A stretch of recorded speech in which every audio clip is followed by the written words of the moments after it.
భారత్ మాతాకి జై అని గర్వంగా చెప్తున్నా. ఎందుకు అని మీకు ఈ ఆలోచన రావచ్చు.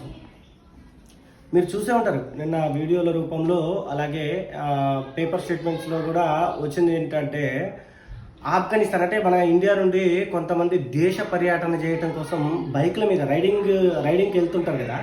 అలా వెళ్తున్న సందర్భంలో మన బోర్డర్ నుండి ఆఫ్ఘనిస్తాన్ ఎంటర్ అయినప్పుడు అక్కడ ఆఫ్ఘనిస్తాన్ ఆర్మీ, తాలిబాన్ వాళ్ళు ఉన్నారు కదా, ఆఫ్ఘనిస్తాన్ ఆర్మీ అక్కడ వాళ్ళని ఆపి, ఆ బైక్ని ఆపి, ఎక్కడి నుండి వస్తున్నావు అంటే ఇండియా నుండి వస్తున్నావు అని.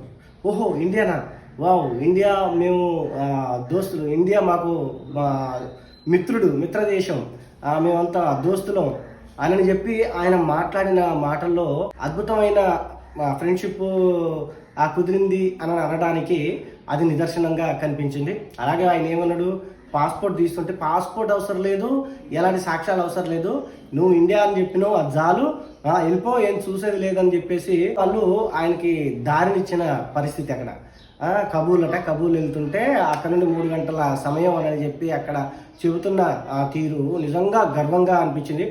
ఒక్క భారతదేశాన్ని ఈ ఆఫ్ఘనిస్తానే కదండి, గతంలో ఉక్రెయిన్ మళ్ళీ రష్యా యుద్ధం అప్పుడు కూడా స్టార్టింగ్లో మన ఇండియన్స్ని బస్ మీద వస్తుంటే ఎక్కడ వీళ్ళు ఇండియా ఫ్లాగ్ పెట్టుకొని వస్తున్నప్పుడు కూడా ఆ బోర్డర్లో ఎవరు ఆపిన పరిస్థితి కాదు.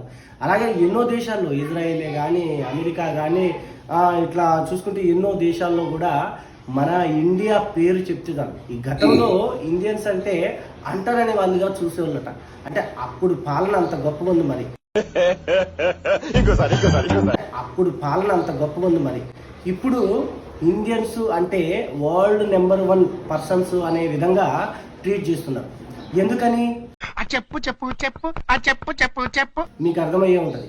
ఎందుకు అంటే మన దేశానికి సమర్థవంతమైన నాయకత్వం ఉన్నది కాబట్టి, అలాంటి నాయకుడు మన దేశాన్ని పాలిస్తున్నాడు కాబట్టి మన దేశానికి ఇంతటి గర్వకారణం. ఒకప్పుడు అనేవాళ్ళు భారతదేశం సోనాక చిడియా అని, అందుకే విశ్వగురువు అని కూడా అనేవాళ్ళు. ఎందుకంటే మన దేశం నుండి ఎంతోమంది మహనీయులు బయటికి వెళ్ళి మన దేశం యొక్క గొప్పతనాన్ని చాటి చెప్పారు. అందుకే అప్పుడు విశ్వగురువు అనేవాళ్ళు. తర్వాత కనుమరుగైపోయింది ఆ పేరు, మళ్ళీ ఇప్పుడు విశ్వగురువుగా వెలుగొందుతుంది. ఎన్నో దేశాలు మన దేశాన్ని గౌరవిస్తున్నాయి అని అంటే ఆ క్రెడిట్ మొత్తం మోదీ గారికే మనం ఇవ్వాలి. కాబట్టి మనం మోదీ గారి లాంటి నాయకుడిని ఎన్నుకున్నందుకు చాలా గర్వంగా ఫీల్ అవ్వాలి. నేనైతే ఎంతో గర్వంగా ఫీల్ అవుతున్నా. మళ్ళీ మోదీ గారి లాంటి నాయకుడిని ప్రతిసారి ఎన్నుకుంటారని ఆశిస్తూ సెలవు తీసుకుంటున్నా. జై శ్రీరామ్, భారత్ మాతాకి జై.